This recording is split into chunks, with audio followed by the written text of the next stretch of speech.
Hi everyone, I'm David Fisher, and this is Presidential Chronicles, the series of books and videos on American history as seen through the lives of the presidents of the United States.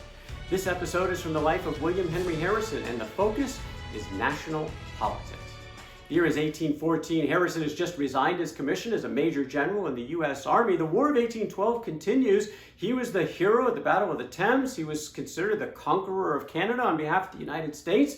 But he resigned his commission in a conflict with the Secretary of War, John Armstrong. He felt he was being disrespected. He wasn't going to tolerate that. And when Armstrong continued the behavior, he decided to resign. Turns out that Armstrong would be resigning within just a couple of months because the British were coming and they came and invaded the American capital. They burned the Capitol building. They burned the executive mansion. Armstrong was very much going to get the blame for this by President James Madison. And so before he could be fired, he decided to resign. But President Madison wasn't done yet with William Henry Harrison. Even though he was out of the military, he still wanted his service. The fighting in the Northwest Territory was done. Now, negotiate a peace treaty. And that's what he asked Harrison to do as part of a three-member commission. They met with 122 Indian chiefs in Greenville, negotiated a very positive treaty. The British were now out. They physically removed themselves from the region. They would know the Indians would no longer be aligned with the British. They would be aligned with the Americans, or at worst neutral. This was a very positive step to bring the fighting in the Northwest Territory to an end. William Henry Harrison kind of lived on both sides of this equation in the relationship with the Indians these many years on the frontier. Sure, there were times when the Indians were the enemy and he would take the fight to the enemy or stand up to the enemy. But there were also plenty of times when he was sympathetic to the plight of the Indians. At the time of this treaty, 1814, he wrote a letter to the Treasury Secretary Alexander Dallas, in which he said, "We must fall upon them and murder them all, or we must still pursue the course which has hitherto been followed so successfully, vis-a-vis that of obtaining their confidence and attachment by treating them with justice and humanity, and convincing them that their only resource against want and misery is in the annuities they receive from us.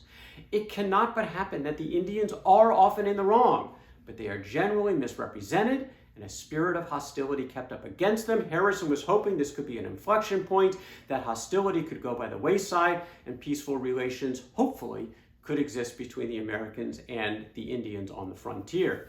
Well, for the last dozens of years or so, Harrison and his family had been living at Grouseland, the mansion in Vincennes, at the seat of capital of the state government.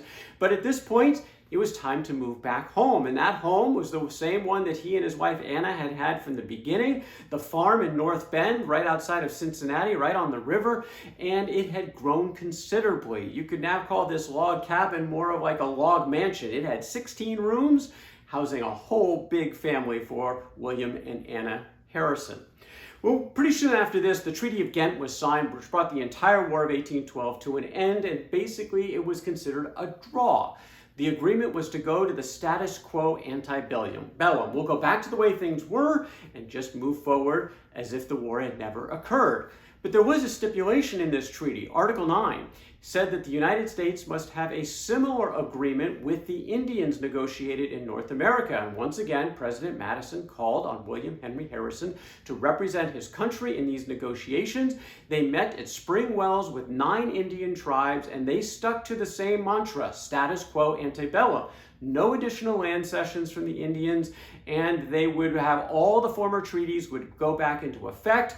There was finally peace in the Northwest Territory between the American settlers and the Indians in the area. This has been war not just for the last couple of years, but a lot of tensions going back much further. This was a moment of peace in the region. It's not exactly a peaceful moment, though, for Harrison, because he was accused of corruption from his tenure as the commanding general during the War of 1812. A particular contractor by the name of Benjamin Orr was upset around the procurement policies of Harrison, and he issued charges that caught some traction. Well, Harrison was offended by this. His personal integrity was at risk. He went to his friend Henry Clay in the House of Representatives and demanded a congressional investigation that he was convinced would clear his name. Well, speaking of Congress, though, he wasn't just going to leave that to Congress. He decided to get back into that game himself. He ran for Congress. He won easily. And in December of 1816, he headed to Washington, D.C. to take his seat in Congress. Within a month, that investigation into the allegations of corruption against Harrison, that investigation concluded. Congressman Richard Johnson, who had been a former subordinate for Harrison during the war, he came out with a complete exoneration for Harrison by saying the committee are unanimously of opinion that General Harrison stands above suspicion as to his having had any pecuniary or improper connection with the officers of the commissariat for the supply of the army, that he did not wantonly or improperly interfere with the rights of contractors, and that he was in his measures governed by a proper zeal and devotion to the public interest. This was complete clearing, big cloud lifted over his head, and in fact it opened the door for the Senate, which had prepared a commendation and gold medal for the hero William Henry Harrison. That had been on hold during this investigation. That was now cleared up, and the commendation and medal were forthcoming for Harrison. Well, Harrison in Congress was made the chair of the Militia Committee. No big surprise there, given his background. He was tasked to try to come up with some recommendations on how to revise the militia system going forward in the United States. They did that, but not very much came from it. Nothing really was acted upon. Harrison was also, though, active in trying to advocate for the benefits of survivors and veterans and their families, people who had suffered during the war. William Henry Harrison was a constant advocate on their behalf.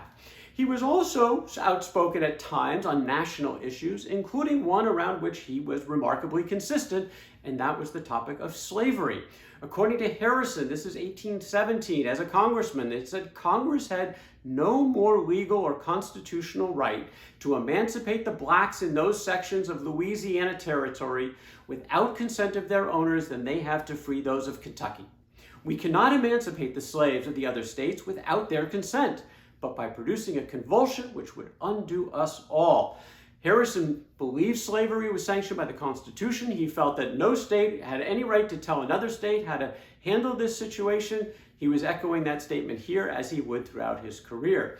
Harrison was hardly an ideologue. I mean, he had consistent beliefs, but he also had some independent thought. One example of this came along the lines with one of his former colleagues in the military, Major General Andrew Jackson. Jackson stayed in the military after the war and was actually in charge of a region in the South where he was given permission and orders to go into Spanish-held Florida to actually take the fight to some Indian tribes that were coming into the United States, attacking Americans, going back into Spanish-held Florida for safety, because this was considered territory that was off limits to the United States since it was owned by a neutral foreign country. Well, this was happening to the point where the James Monroe presidential administration gave authority and permission for Jackson to follow the Indians wherever they go, including into Florida, which he was happy to do. He thought, though, that they should go further. He thought they should take the fight to the Spanish, who were not policing their territory. He was explicitly told, you can go into Spanish-held Florida to attack Indians, but you are to avoid any conflict with Spain because they are neutral in this area. Well, what did Jackson do? He went beyond his authority. He not only took the attack to the Indians village by village where he was decimating them, but he was not satisfied. He went and attacked Spanish-held Fort St. Mark's, Spanish-held town, Pensacola. He came along a couple of British traders along the way where he arrested them. He charged them with aiding and abetting the American enemy. They were tried and convicted. They were initially sentenced to death. One of those sentences, though, was changed by the court to a year of hard labor and 50 lashes. That then went to Jackson for final adjudication. He said, you know what? We're going to go back to the death penalty, and both were executed, and Jackson went home.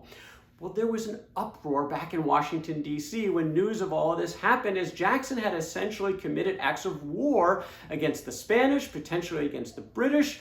What were the Americans going to do? Well, President Monroe immediately told his Secretary of State, John Quincy Adams, give that territory that Jackson had captured back to the Spanish.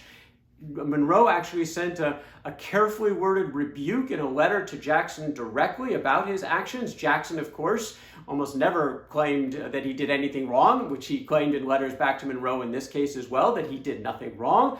But all of this sort of came onto William Henry Harrison's radar when the Congress got into the mix, and Henry Clay, who turned into be an avowed enemy of Jackson, sought censure. This was an out-of-control major general in the Army committing acts of war without permission from his executive or from the Congress. He had to be held to account. This was strong opinions argued on both sides of the equation, pro-Jackson, anti-Jackson. One of the exceptions, though, possibly the only exception, was William Henry Harrison. He drew a line right down the middle. He's the only one to vote yes and no on the censure resolutions against Jackson. And it came down to those Brits who were executed. Harrison believed that Jackson was fine in executing the one because the court said so. But when overruling the court's recommendation on the other, he said that the execution of Ambrister was wrong because it was not in accord with the court. So he voted yes on censure on that count, no on the previous count.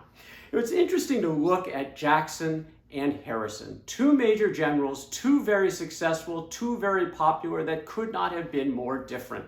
Well, they started out the same in the East Coast, where they both then traveled west on their own. They rose through politics and the military, and they actually had some similar ideological perspectives, that Jeffersonian view of individual liberty and states' rights. But they also both drew the line that those states' rights were only to a point. They could not threaten the Union, and certainly things like nullification and secession were anathema to both Harrison and to Jackson. In demeanor, though, again, they could not be more different. Jackson, strict disciplinarian, harsh punishment towards his own troops, regular army, militia, it didn't matter. That included executions. His word was the law. He was vicious toward his enemies, Indians, Brits, others. He rarely listened to anybody else's advice. He took his own counsel, and if he needed to be insubordinate, he would do that if he felt it was appropriate.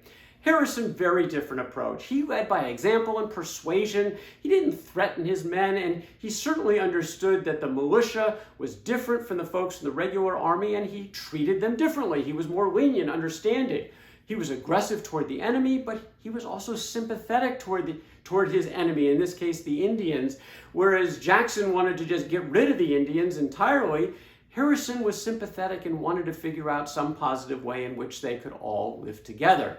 They were both extremely successful. They were both adored by their men, despite these completely different approaches.